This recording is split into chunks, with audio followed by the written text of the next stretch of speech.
Flash flood. It arrives without warning, sometimes within minutes of a heavy rainstorm, even in areas where the sky above looks clear. Water rushes down slopes, through valleys, and along dry riverbeds with enough force to carry cars, uproot trees, and destroy buildings. Most flash flood deaths happen because people underestimate how fast the water moves and how little time there is to react. River flood. A river flood happens when a river receives more water than its banks can hold, usually after days of continuous rainfall or rapid snowmelt upstream. Unlike flash floods, river floods develop slowly and can last for weeks. The water creeps outward across the surrounding land, swallowing roads, farmland, and communities that sit in the floodplain.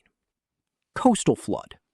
Coastal floods occur when seawater is pushed inland by powerful storms, high winds, or a combination of both. The result is a surge of salt water that can travel surprisingly far from the shoreline. Saltwater flooding is especially destructive to soil and vegetation, and the damage it leaves behind can take years to fully recover from. Storm surge. A storm surge is one of the most dangerous and deadly forms of flooding associated with hurricanes and tropical cyclones.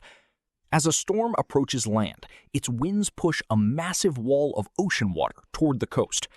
This surge can rise more than 20 feet in severe cases and arrive so fast that evacuation becomes nearly impossible for those who wait too long.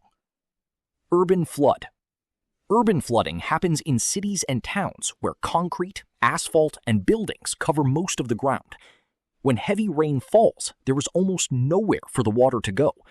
Drainage systems get overwhelmed quickly, and streets turn into rivers within hours.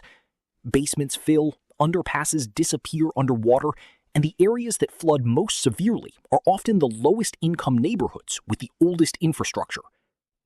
Groundwater flood. Groundwater flooding is slow, invisible at first, and often misunderstood. It occurs when the soil becomes so saturated after prolonged rainfall that water begins rising up from below the surface rather than draining away. Gardens, basements, and low-lying fields can flood even on a dry day because the source of the water is deep underground and takes a long time to recede. Snow melt flood. When winter ends rapidly and temperatures rise faster than usual, large amounts of snow and ice melt in a short period of time. The ground, still frozen beneath the surface, cannot absorb the water quickly enough. Rivers swell, low-lying areas fill, and entire regions that seemed perfectly safe through the coldest months suddenly face serious flooding in early spring. Dam failure flood.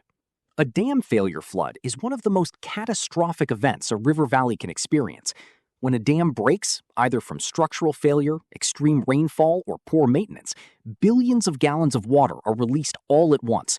The wall of water that follows moves at terrifying speed, destroying everything in its path and leaving little to no time for warning.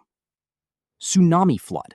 A tsunami is not a single large wave, but a series of powerful surges triggered by an underwater earthquake, volcano eruption, or landslide. When it reaches shallow coastal water, the energy compresses and the water rises dramatically before crashing inland. A tsunami flood can penetrate miles into coastal land and pull enormous amounts of debris back into the ocean as it retreats. Ice jam flood. An ice jam flood happens in cold regions when chunks of broken river ice pile up and block the normal flow of water. The river backs up behind the blockage and spills over its banks. When the jam eventually breaks, the sudden release sends a violent rush of water and ice downstream, which can be just as destructive as the flood that formed behind it. Glacial lake outburst flood. High in mountain regions, glaciers sometimes trap massive lakes behind walls of ice or debris. When those walls weaken or collapse, the lake drains catastrophically in a matter of hours. The resulting flood carries enormous boulders, sediment, and ice debris far downstream, reshaping entire valleys and threatening villages and towns that had no idea the lake even existed. Sewage flood. A sewage flood occurs when drainage and sewer systems are overwhelmed by excessive rainfall and begin pushing contaminated water back up through drains, toilets, and manholes. The water that floods homes and streets in these events is not clean. It carries bacteria, waste, and chemicals that create serious health risks long after the visible flooding is gone.